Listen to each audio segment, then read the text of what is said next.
ओम शांति। अॼु जी मुंहिंजी तारीख़ आहे 31/7/2026। अॼु मेरा बाप दादा चवनि था मीठे मीठे ॿार शिव बाबा खे इहे लालसा न आहे कि ॿार वॾा थींदा त मुंहिंजी सेवा कंदा, असांजी सेवा कंदा। हू त कॾहिं ॿुढा थींदा ई न आहिनि। बाबा ई आहिनि निष्काम सेवादारी। कृष्णा भोलेनाथ शिव बाबा सां सभी ॿारनि जो वॾो ग्राहक आहे। कीअं बाबा चवंदा आहिनि, मां एतिरो भोलो ग्राहक आहियां जो तव्हांजी सभु पुराणी चीजूं ख़रीदे वठंदो ऐं हुन जे रिटर्न में सभु नई चीजूं तव्हांखे ॾींदो। तव्हां चवंदा आहियो बाबा इहे तन मन धन सभु तव्हांजो आहे, त हुन जी एवेज में तव्हांखे ब्यूटीफुल तन मिलंदो आहे, अपार धन भी मिलंदो आहे। गीता भोलेनाथ का निराला। ओम शांति। ये भक्ति मार्ग में गीत ॻाईंदा आहिनि, जो भी गीत ॻाईंदा आहिनि न सभु भक्ति मार्ग जा आहिनि। उन्हनि जो बि अर्थ बाबा सम्झाईंदा आहिनि। ॿार बि सम्झी वेंदा आहिनि कि भोलेनाथ कंहिंखे चइबो आहे। देवताउनि खे भोलेनाथ न चईंदासीं। ॻायल बि आहे, सुदामान 2 मुठी अन्न जी ॾिनई त महल मिलियो। त बि केतिरा समय जे लाइ, 21 जन्मनि जे लाइ। हाणे ॿार सम्झंदा आहिनि। बाबा अची करे भारतवासियुनि खे बराबरि हीरे जवाहरातनि जा महल ॾींदा आहिनि, कंहिंजी एवरेज में ॾींदा आहिनि। ॿार चवंदा आहिनि, बाबा इहे तन मन धन सभु तव्हांजो आहे, तव्हांजो ई ॾिनल आहे। कंहिंजो ॿार पैदा थियो त चवंदा आहिनि भॻवानु ॾिनो, धन जे लाइ बि चवंदा आहिनि भॻवानु ॾिनो। चइण वारो केरु? आत्मा। भॻवानु अर्थात बाप ॾिनई।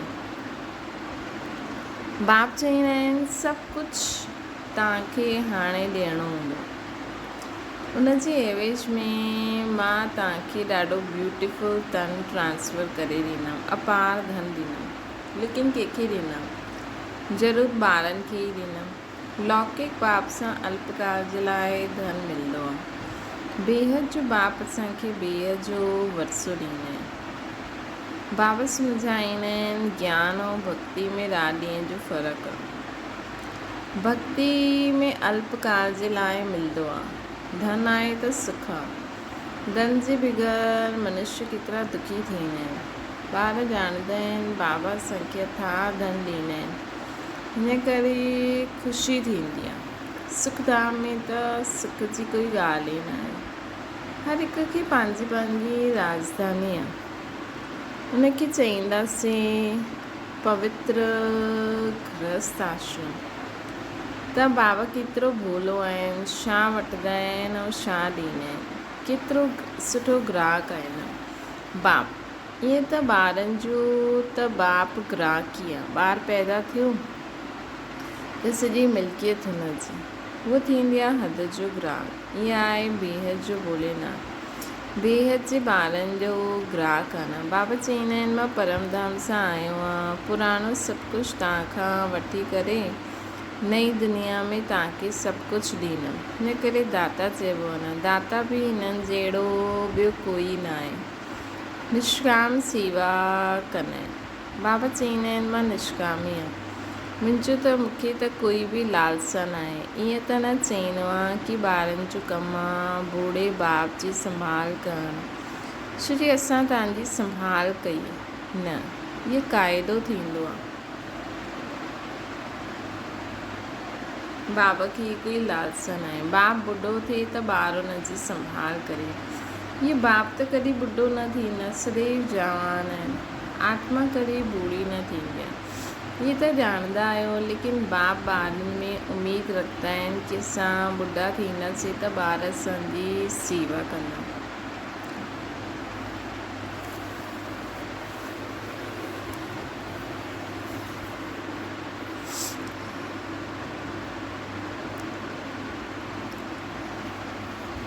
बस सभु कुझु ॿारनि खे ॾींदा आहिनि, पोइ बि सेवा त थींदी आहे न। हीअ शिव बाबा चवंदा आहिनि मां आया ई अभोक्ता, मां कॾहिं खाईंदो ई न आहियां, मां ईंदो ई आहियां सिर्फ़ु ॿारनि खे नॉलेज ॾियणु।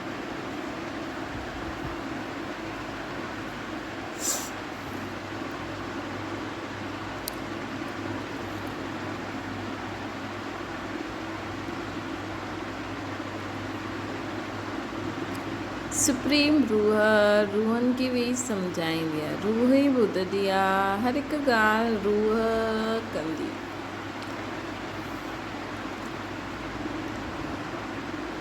संस्कार बि रूह खणी वेंदी आहे, जंहिंजे आधार ते शरीर मिलंदो। हिते त मनुष्यनि जी अनेक मतियूं आहिनि। कोई चवंदा आहिनि रूह आत्मा ई ठहरी, उन्हनि खे कुझु बि लेप शेप न लॻंदो आहे, आत्मा निर्लेप चई ॾींदा आहिनि। आत्मा अगरि आत्मा निर्लेप हूंदी त छो चवंदा आहिनि पाप आत्मा पुण्य आत्मा। अगरि आत्मा निर्लेप आहे त चऊं पाप शरीर पुण्य शरीर। हाणे तव्हां ॼाणंदा आहियो सभई आत्माऊं जो रूहानी बाप असां रूहनि खे पढ़ाए थो हिन शरीर द्वारा। आत्मा खे सॾु बि कंदा आहिनि, चवंदा आहिनि असांजो बाप जी आत्मा आई, टेस्ट वरितई, आत्मा ई टेस्ट वरिती आहे। बाबा त हीअं न चवंदा, उहे त अभोक्ता आहिनि, ब्राह्मणनि खे खिलाईंदा आहिनि, आत्मा ईंदी आहे, किथे त विराजमान हूंदी न।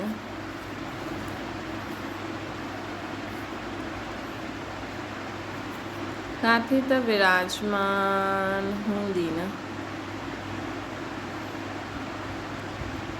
ब्राह्मण आदि खे खिलाइण भारत में कॉमन ॻाल्हि आहे। आत्मा खे सॾु कंदा आहिनि, उन्हनि सां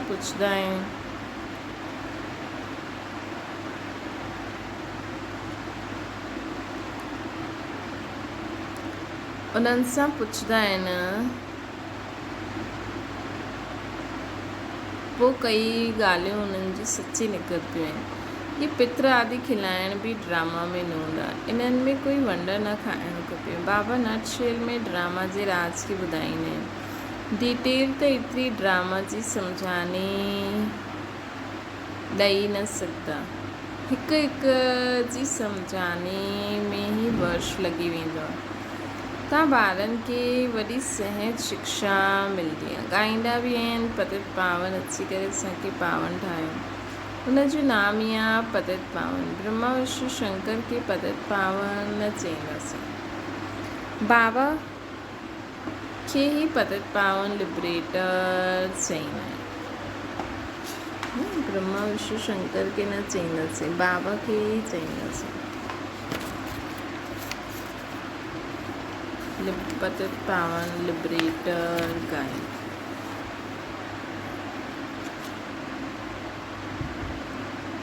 ब्रह्मा विष्णु शंकर खे न, शिव बाबा खे चईंदा। दुख करता सुख करता बि उन्हनि खे चईंदा आहियूं, उहो निराकार आहे। शिव जे मंदर में वञी करे ॾिसो, उते लिंग रखियलु आहे, ज़रूरु चैतन्य में हुयो तॾहिं त पूजा कंदा आहिनि न। ये देवता बि कॾहिं चैतन्य में हुया तॾहिं त उन्हनि जी महिमा कंदा आहिनि। नेहरू चैतन्य में हुयो तॾहिं त उन्हनि जो फोटो कढी महिमा कंदा आहिनि। कोई सुठो कमु करे वेंदा आहिनि त उन्हनि जो जड़ चित्र ठाहे महिमा कंदा आहिनि। पवित्र जी ही पूजा थींदी आहिनि, कोई बि मनुष्य जी पूजा न करे सघंदा आहिनि। विकार सां पैदा थींदा आहिनि त हुननि जी पूजा न थींदी। विकार सां पूजा पैदा थींदा आहिनि त उन्हनि जी पूजा न थींदी आहे। पूजा देवताउनि जी थींदी आहे जो सदैव पवित्र हूंदा आहिनि। तव्हां ॼाणंदा आहियो बाबा आहिनि, वरी हाणे संगम ते शिव बाबा आहिनि। स्वर्ग जी स्थापना करणु, पोइ द्वापर खां रावण राज्य शुरू थींदो। रावण राज्य शुरू थियण सां जब शिव जो मंदरु ठाहींदा आहिनि। हाणे त चैतन्य में नॉलेज ॿुधाइनि था, उहे सभु त चैतन्य आहिनि, उन्हनि जी महिमा ॻाईंदा आहिनि। निराकार खे शरीर त खपे न, त बाबा ई अची करे विश्व खे हेवन ठाहींदा आहिनि।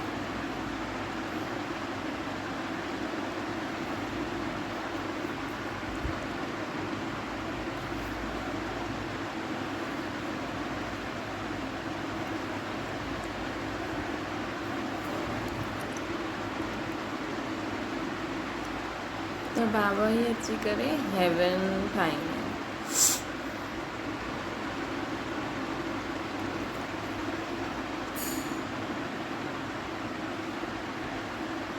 हिन हेवन में राज्य करण लाइ तव्हां पुरुषार्थ कंदा आहियो। स्वर्गवासी तव्हां ठहियो था। निराकार परमपिता परमात्मा ज्ञान गुण शक्तियुनि जा सागर आहिनि, परंतु ॿुधाइनि कीअं? चईंदा आहिनि मां हिन शरीर में आयो आहियां, मुंहिंजो ड्रामा में पार्ट आहे, मां प्रकृति जो आधार वठंदो आहियां। इहो त पहिरें नंबर जो आहे। इन्हनि जी ॾाढे जन्मनि जे अंत में ईंदो आहे, अची करे मां प्रवेश कंदो। इन्हनि जो नाम ब्रह्मा रखंदो।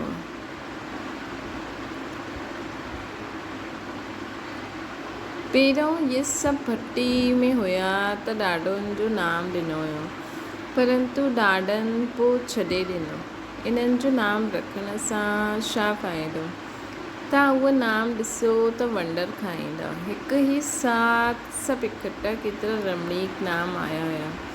संदेशी नाम वठी आई हुई, उहा लिस्ट बि ज़रूरु रखणी खपे।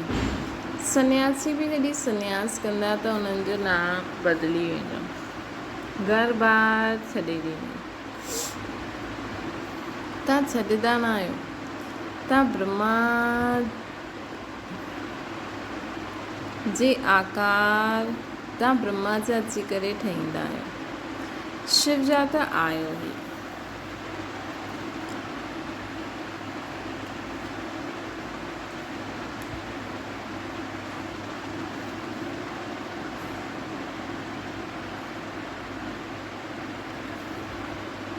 शिव जा त आयो ई। तव्हां चईंदा आहियो बाप दादा। सन्यासियुनि जो ईअं न थींदो आहे, पर नाम बदिलंदा आहिनि, परंतु बाप दादा न मिलंदा आहिनि। उन्हनि खे सिर्फ़ु गुरू मिलंदो आहे। हठ योगी हथ जा सन्यास, राजयोगी बेहद जा सन्यासी में रात ॾींहं जो फ़र्क़ु आहे। गायल बि आहे ज्ञान भक्ति वैराग्य, उन्हनि जो बि वैराग्य आहे, परंतु उन्हनि जो घर बार सां वैराग्य आहे। तव्हांखे सॼी दुनिया सां वैराग्य आहे। उन्हनि खे पतो ई न आहे कि सृष्टि बदिलंदी आहे। तव्हांजी बेहद जो वैराग्य आहे, सृष्टि खलास थियणी आहे। तव्हांजे लाइ नई दुनिया ठहे थी, हुते वञिणो आहे, परंतु पावन थियण बग़ैर त हुते वञी न सघंदासीं, है न? दिलि में जचंदो आहे बराबरि नई दुनिया में देवी देवताउनि जो राज्य हुयो, जो बाबा हाणे स्थापना कंदा आहिनि। तव्हां ॼाणंदा आहियो शिव बाबा खे यादि करण सां असां पुण्य आत्मा ठही वेंदासीं। आहे ॾाढो सहज, परंतु यादि भुलिजी वेंदा आहिनि। भक्ति मार्ग जी रस्म रिवाज बिल्कुलु ई अलॻि आहे। वापसि पंहिंजे घर त कोई वञी न सघंदो। पुनर्जन्म सभिनि खे ज़रूरु वठिणो आहे। घर वञण जो समय हिकु ई आहे। फलानो मोक्ष खे प्राप्त कयो, इहे सभु गपोड़ा आहिनि।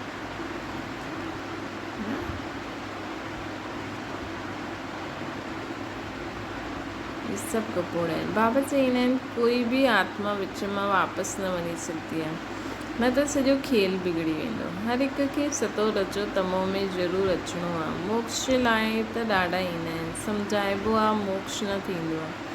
हीअ अनादि ठहियलु ड्रामो आहे, उहो कॾहिं बदिली न सघंदो आहे। मक्खी हितां खां पास थी, पोइ 5000 वर्ष पोइ ईअं ई पास थींदी। इहो त ॼाणंदा आहियो बाबा केतिरा भोला आहिनि। पतित पावन बाप पंहिंजे परम धाम सां ईंदा आहिनि पाठ वॼाइण। उहे ई सम्झाईंदा आहिनि इहो ड्रामो कीअं ठहियलु आहे, इन में मुख्य केरु केरु आहे। जीअं चईंदा आहिनि सभिनि सां साहूकार केरु आहे हिन दुनिया में, हुन में नंबरवार नाम निकिरंदा आहिनि।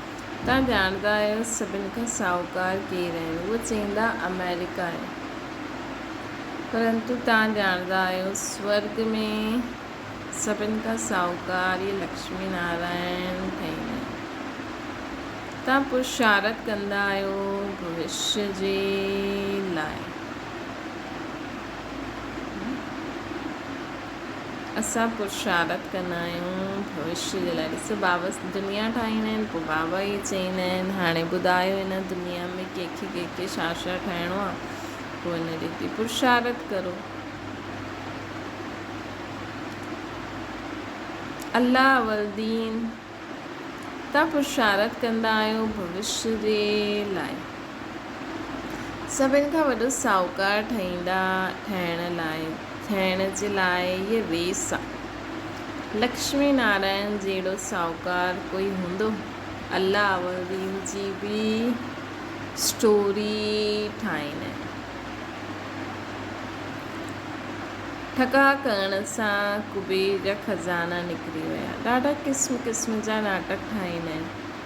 हाणे तव्हांजी ॿुधी में आहे शरीर छॾे स्वर्ग में वेंदासीं, असांखे कारुन जो खज़ानो मिलंदो आहे। बाबा चईंदा आहिनि मूंखे यादि करो त माया हिकदमि भॼी वेंदी। बाबा खे यादि न कंदव त माया पोइ बि तंग कंदी। चईंदा आहिनि बाबा असांखे माया जा तूफ़ान ॾाढा ईंदा आहिनि। अच्छा, बाप खे ॾाढो प्यार सां यादि करो त तूफ़ान उड़ी वेंदा। बाक़ी नाटक आदि बि ठाहींदव, ॻाल्हि त आहे कुझु बि न। बाबा केतिरो सहज सम्झाईंदा आहिनि। सिर्फ़ु बाप खे यादि करो त तव्हां में जो अलॉय आहे उहा निकिरी वेंदी। ॿी कोई तकलीफ़ बाबा न ॾींदा। सिर्फ़ु बाप खे यादि करो त जो अलॉय आहे उहो निकिरी वेंदी।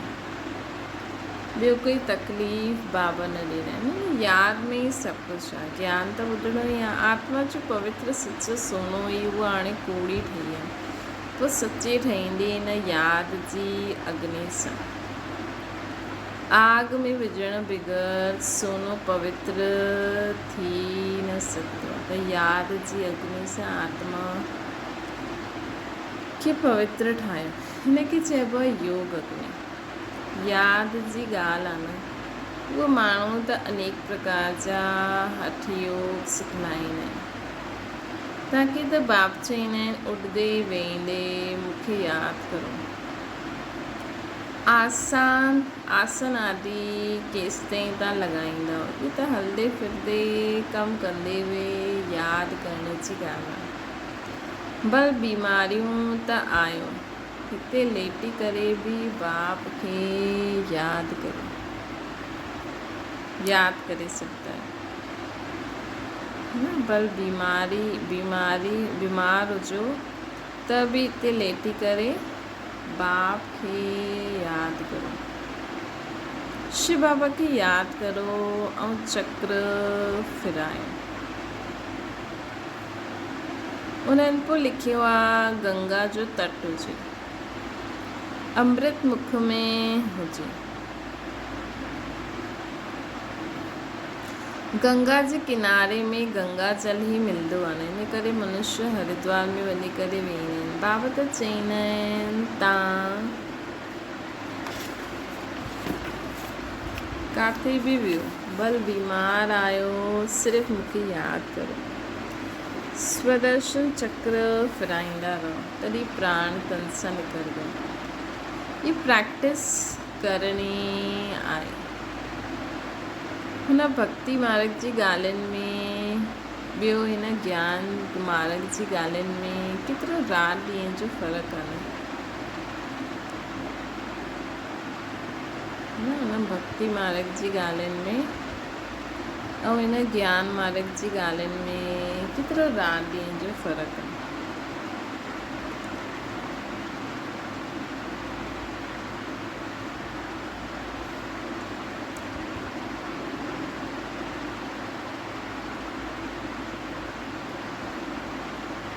बाप जी यादि सां तव्हां स्वर्ग जा मालिक ठही वेंदो। उहे त लड़ाई वारनि खे चईंदा आहिनि जो युद्ध जे मैदान में मरदा उहे स्वर्ग में वेंदा। वास्तव में युद्ध त इहा आहे, वास्तव में युद्ध त इहे आहे। वो त लड़ाई वारनि खे चईंदा आहिनि युद्ध जे मैदान में मरदा वो स्वर्ग में वेंदा। वास्तव में युद्ध त इहे आहे। हिन जो भी माया जा अलॻि अलॻि संकल्प विकल्प व्यर्थ संकल्प जो भी ॻाल्हियूं हुयूं आहिनि उन्हनि ते फुल स्टॉप लॻाए हमेशह मां आत्मा बिंदी बाबा बिंदी बसि। या युद्ध जे मैदान में मरदा वो ईअं चईंदा आहिनि, लेकिन असां हिते न सभिनि ॻाल्हियुनि खे फुल स्टॉप लॻाए बाबा जी यादि में शरीर छॾंदासीं त स्वर्ग में वेंदासीं, मतिलबु ऊच पद पाईंदासीं। उन्हनि कौरव पांडवनि जो लश्कर ॾेखारियो आहे। श्री बाबा जो ज्ञान पतो आहे जीअं स्वर्ग सत्य त्रेता में त ईंदो, लेकिन ऊच पद पाइण लाइ महाभारत लड़ाई थी पोइ छा थियो, रिज़ल्ट त कुझु बि न आहे, बिल्कुलु ई घोर अंधियारो, कुझु बि सम्झदा न आहिनि, इन करे अज्ञान अंधेरो चइबो आहे। बाबा पोइ रोशनी करण आया आहिनि, उन्हनि खे ज्ञान जो सागर नालेश्वर चइबो आहे। हाणे तव्हांखे बि सॼो ज्ञान मिलियो आहे न, वो मूल वतन जाते तव्हां आत्मा ई रहंदा आहियो, उन्हनि खे ब्रह्मांड चइबो आहे। हिते रुद्र ज्ञान यज्ञ रचंदा आहिनि त बाप सां गॾु गॾु तव्हां आत्माउनि जी बि पूजा कंदा आहियो। शिव जी तव्हां ॾाढनि जो कल्याण कंदा आहियो न। बाबा सां गॾु तव्हां भारत जी ख़ासि दुनिया जी आम रूहानी सेवा कंदा आहियो।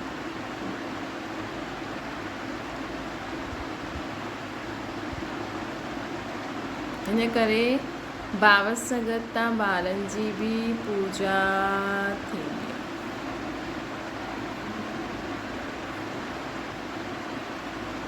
अच्छा, मीठी मीठी सिकल जे ॿारनि प्रति माता पिता बाप दादा जो यादि प्यार ऐं गुड मॉर्निंग। रूहानी बाप जी सभिनि रूहानी ॿारनि खे नमस्ते। असांजी बि रूहानी माता पिता बाप दादा खे यादि प्यार गुड मॉर्निंग ऐं नमस्ते।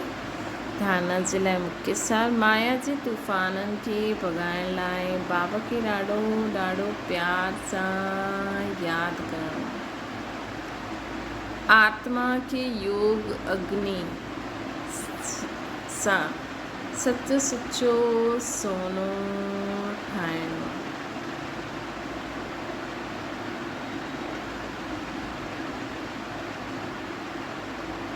योग अग्नि सां ॿियो आहे बेहद जो वैराग। हिन पुराणी बेहद जे वैरागी ठही हिन पुराणी दुनिया खे भुलिजी वञो। बसि मां ऐं बाबा, बसि ॿियो कोई आहे न, ॿियो कोई चीज़ न, ॿियो कोई मनुष्य आत्मा आहे न, कुझु बि न आहे। दुनिया बदिले थी, नई दुनिया में वञिणो आहे, हिन करे हिन सां संन्यास करे वठिणो। वरदाना कदम कदम ते सावधानी रखंदे हुए पद्मनि जी कमाई जमा करण वारा पदमपति ठहो। बाबा ॿारनि खे ॾाढी ऊची स्टेज ते रहण जी सावधानी ॾींदा आहिनि।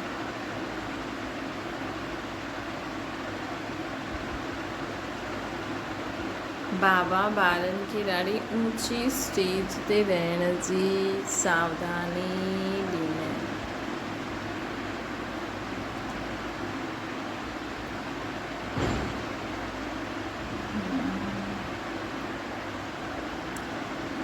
हिन करे हाणे जरा बि गफ़लत करण जो समय न आहे। हाणे त कदम कदम ते सावधानी रखंदा हुए कदमनि में हर कदम में पद्मनि जी कमाई जमा कंदे पदमपति ठहो।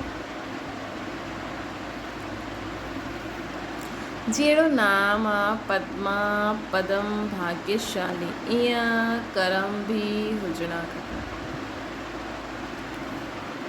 हिकु क़दम बि पदम जी कमाई जे बिगड़ न वञे त ॾाढो सोचे सम्झी करे श्रीमद प्रमाण हर क़दम उठाए। श्रीमत में मनमत मिक्स न करो।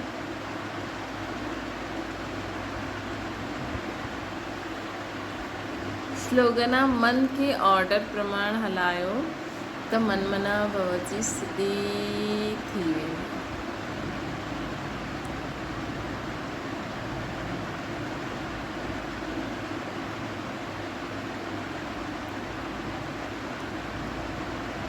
अव्यक्त शामिल याद के शक्तिशाली ठाहिण लाइ विस्तार में वेंदे सारदी स्थिति जो अभ्यास कम न थिए। विस्तार में सार खे भुलिजी न वञो। हाणे विस्तार कयो, हाणे सार। खाओ पियो सेवा करो लेकिन न्यारेपन खे न भुलिजो। साधना अर्थात शक्तिशाली याद। निरंतर बाप सां गॾु दिलि जो संबंध हुजे। साधना हिनखे न चईंदासीं कि सिर्फ़ु योग में वेही रहो, लेकिन जिस शरीर सां वेंदा आहियो वैसे दिलि मन बुद्धि हिकु बाप जी तरफ़ साथ साथ वेही रहे। अहिड़ी एकाग्रता ही ज्वाला खे प्रज्वलित कंदी। अच्छा, ओम शांति। बाबा खे यादि करो।